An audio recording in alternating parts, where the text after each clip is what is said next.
এর মধ্যে সব প্রসিডিউর বলে সবকিছুতে বলেন এই প্রিপেয়ারিংটাই হচ্ছে মেইন। ঠিক আছে, তাহলে প্রিপেয়ারিং এ সবাই ভুল করেন তাড়াহুড়া করতে গিয়ে। এখানে দেখেন এটা আগে দেখতে হবে যে কত এমএল এর পিপেট এখানে দেওয়া আছে।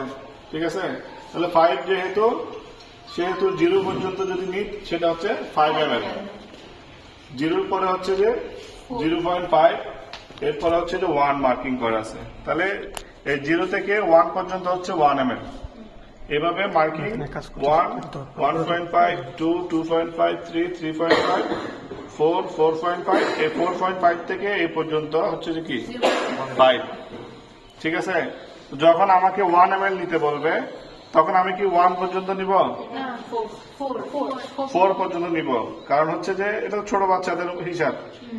ঠিক আছে, যেহেতু 4 থেকে 5 পর্যন্ত হচ্ছে 1 ml, তাহলে আমি 1 ml বললে সেটা নিব 4 পর্যন্ত। যদি কারো এটাতে ডাউট লাগে তাহলে আমরা কি করব, 0 পর্যন্ত নিয়ে নিব।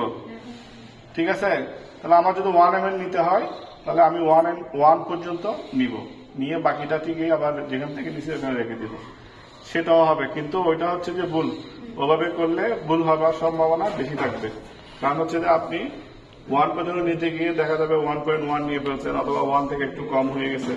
ঠিক আছে, ওই জায়গায় ভুল হবে বেশি। তাহলে আমাদের কি করতে হবে, নিচে থেকে যেহেতু এটা 5 ml এর পিপেট, লাস্টে 4 পর্যন্ত হচ্ছে 1 ml। ঠিক আছে, এবং 3 পর্যন্ত হচ্ছে 2 ml, 2 পর্যন্ত 3 ml, 1 পর্যন্ত 4 ml, এবং 0 হচ্ছে 5 ml। নিচে থেকে কাউন্ট করব, সবাই এই জিনিসটা ভুল করেন, সবাই এই জিনিসটা প্র্যাকটিস করেন।